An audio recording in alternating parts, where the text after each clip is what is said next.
तो hello friends, welcome back to our YouTube channel ITI step forward. तो friends, आज की इस वीडियो में जो हमारा एमपी पीजीसीएल मध्य प्रदेश पश्चिम क्षेत्र विद्युत वितरण कंपनी लिमिटेड इंदौर की ओर से जो वैकेंसी निकल कर आ रही हैं अलग अलग डिपार्टमेंट की, जिसमें आप अलग अलग डिपार्टमेंट को देख सकते हैं। तो इस वीडियो में हम जो हमारी एमपी मतलब एमपी पीजीसीएल की ओर से जो वैकेंसी निकल कर आ रही है तो उसकी पदवाइज पोस्टें हमारी किस स्टेट से कितनी वैकेंसीज निकल कर आ रही हैं, उसके अलावा हमारा सिलेबस वगैरह तो सभी कुछ डिस्कस करने वाले हैं। तो फ्रेंड्स, ये जो वैकेंसी है ये हमारी मध्य प्रदेश की वैकेंसी है। और बात करें तो इसमें ये आप देख सकते हैं अलग अलग कंपनी के लिए वैकेंसी निकाली गई है। जैसे मध्य प्रदेश पश्चिम क्षेत्र विद्युत वितरण कंपनी लिमिटेड इंदौर की ओर से वैकेंसी निकल कर आ रही है, उसी प्रकार जबलपुर से है। तो इसकी जो अलग अलग कंपनी है वहां से वैकेंसी निकल कर आ रही है। अब बात कर लेते हैं इसकी पोस्टों की। तो आप ये देख सकते हैं कार्यालय सहायक श्रेणी प्रशिक्षु की कुल कितने पद दिए हैं, 818 पद दिए हैं। तो ये सभी वैकेंसीज दी गई हैं। तो इसका अगर आप ऑफिशियल नोटिफिकेशन डाउनलोड करना चाहते हैं तो टेलीग्राम चैनल का हमने लिंक दिया है, वहां से जाकर आप इसको डाउनलोड कर सकते हैं। अब बात कर लेते हैं हम हमारे मैकेनिकल की डायरेक्ट। तो ये आप देख सकते हैं जो हमारा संयंत्र सहायक मैकेनिकल प्रशिक्षु की कुल कितने पद दिए हैं, हमारे 46 पद दिए हैं। तो इसमें आप देख सकते हैं हमारी Madhya Pradesh power generating company Jabalpur वाली कंपनी से ये वैकेंसी है। तो आप देख सकते हैं इसमें टोटल हमारे 46 पद दिए गए हैं, जिसमें हमारे अनारक्षित मतलब यूआर के 12 पोस्टें दी गई हैं। उसके अलावा 7 पोस्टें दी गई हैं, अन्य पिछड़ा वर्ग की 5 पोस्टें दी गई हैं, ईडब्ल्यूएस की 5 पोस्टें दी गई हैं। तो टोटल 35 पोस्टें हैं। तो टोटल कितनी हमारी 46 पद दिए गए हैं। उसके अलावा ये जो कुछ पद हैं ये हमारे मतलब ओबीसी के जो हमारा आरक्षण रहेगा उसके आधार पर इन पदों को भरा जाएगा। तो मैकेनिकल की हमारी टोटल 46 पोस्टें दी गई हैं। तो जो भी अदर राज्य के कैंडिडेट हैं, जैसे कोई बिहार से है, कोई यूपी से है, तो वो कैंडिडेट हमारे यूआर की जो पोस्ट 12 पोस्टें दी गई हैं इन पर अप्लाई कर पाएंगे। उसके अलावा जो अन्य पिछड़ा वर्ग के हैं, तो जो अन्य पिछड़ा वर्ग की 5 पोस्टें दी गई हैं ये केवल एमपी के कैंडिडेट के लिए ही दी गई हैं। उसके अलावा ये जो मैकेनिकल प्रशिक्षु आप देख सकते हैं इसमें जो वैकेंसी, उसके अलावा हमारी किसकी इलेक्ट्रिकल की बात करें तो इलेक्ट्रिकल में हमारे 28 पद दिए गए हैं। इसमें भी इलेक्ट्रिकल के लिए अलग अलग वैकेंसी दी गई है। अगर इसके सिलेक्शन प्रोसीजर की बात करें तो अब हम चयन प्रक्रिया की बात करें तो चयन प्रक्रिया में क्या रहेगा कि आवेदक का संबंधित पद पर चयन हमारा जो सीबीटी एग्जाम होगा, जिसमें हमारे 100 अंकों का क्वेश्चन आंसर पूछे जाएंगे। तो बोल रहा है कंप्यूटर आधारित परीक्षा हेतु पदवार पाठ्यक्रम प्रत्यक्ष से प्रसारित किया जाएगा। मतलब इसका जो सिलेबस है वो भी हमारा जारी कर दिया गया है। तो अभी हम उसके बाद सिलेबस को भी देखेंगे कि सिलेबस में हमारा क्या क्या चेंजेस हुए हैं। उसके अलावा फॉर्म में अप्लाई करने की अगर डेट की हम बात करें तो देख सकते हैं इसकी जो ऑनलाइन पंजीयन एवं आवेदन प्रारंभ होने की तिथि है वो है हमारी 24 दिसंबर। मतलब 24 दिसंबर से इसके फॉर्म भरे जाएंगे। और ऑनलाइन आवेदन पंजीयन की लास्ट डेट कब कितनी तारीख की है तो लास्ट डेट है हमारी 23/1/2025 तक इसकी लास्ट डेट रखी गई है। तो जो भी मैकेनिकल से हैं जैसे फिटर, टर्नर, वेल्डर, मशीनिस्ट, तो सभी प्रकार के लिए वैकेंसी निकाली गई, जिसमें जो हमारा सिलेक्शन प्रोसीजर रहेगा ये हमारी कौन सी पोस्ट है, ये हमारी प्लांट असिस्टेंट मैकेनिकल की पोस्ट है। अब अगर बात कर लेते हैं इसके सिलेबस की, तो सिलेबस में हम देखते हैं तो इसमें आप देख सकते हैं कि क्या बोल रहा है, ऑनलाइन परीक्षा कंप्यूटर बेस्ड टेस्ट सीबीटी योजना। तो इसमें क्या बोल रहा है, विषयात्मक पद हेतु शैक्षणिक पात्रता। मतलब विषयात्मक में ये रहेगा कि हमारा जैसे हम फिटर ट्रेड से हैं तो हमारा फिटर से क्वेश्चन आंसर पूछेगा, मतलब फिटर का रहेगा। और सामान्य दक्षता की बात करें तो सामान्य दक्षता में हमारा विश्व का इतिहास, भूगोल वगैरह, तो इसको अभी हम डिटेल में डिस्कस करने वाले हैं। अभी हम देख लेते हैं क्या बोल रहा है।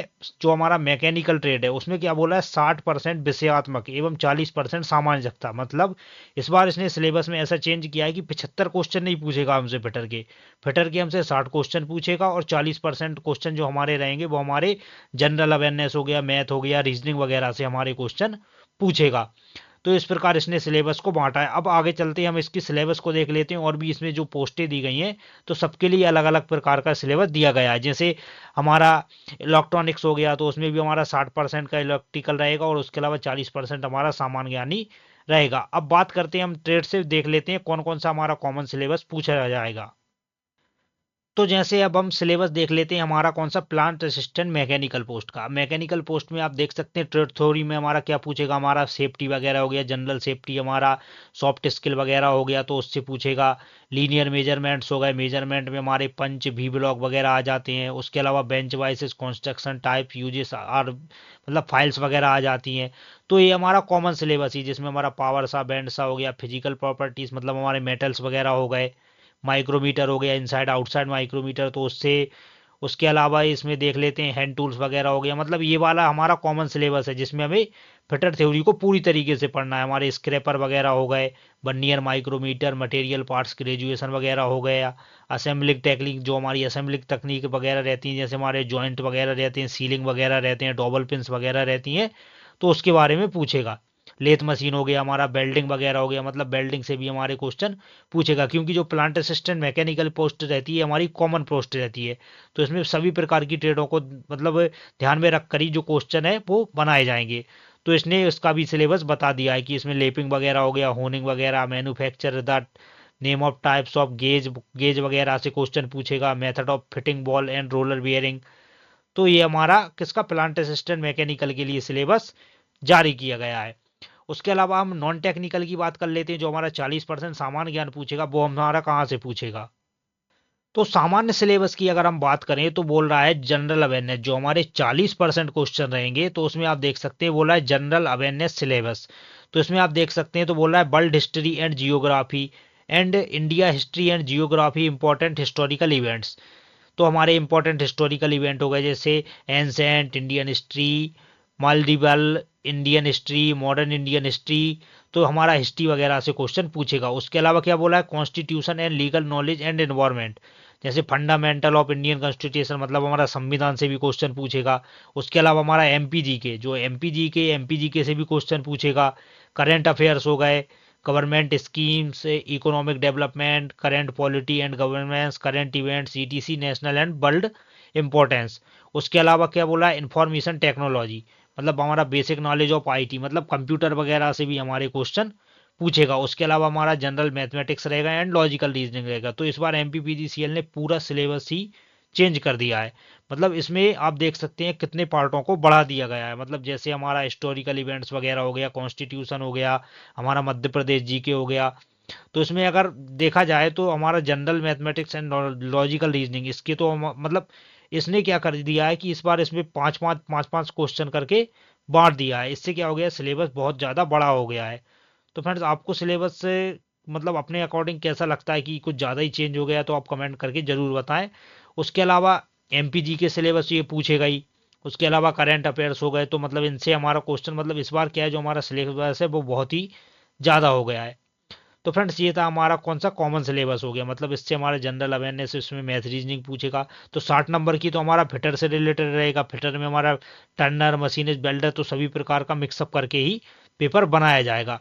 उसके अलावा जनरल अवेयरनेस से भी आपको इस बार पढ़ना पड़ेगा, संविधान भी पढ़ना पड़ेगा, एमपीजी के हो गया, करंट अफेयर्स हो गया, तो ये सब भी आपको पढ़ना पड़ेगा। तो फ्रेंड्स ये था हमारा सिलेबस।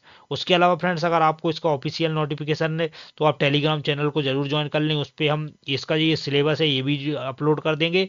और उसके अलावा जो हमारा ऑफिशियल नोटिफिकेशन है, तो ऑफिशियल नोटिफिकेशन को भी हम उस पर अपलोड कर देंगे। तो फ्रेंड्स अगर आपको वीडियो पसंद आया हो तो वीडियो को लाइक करके चैनल को सब्सक्राइब जरूर से कर दें।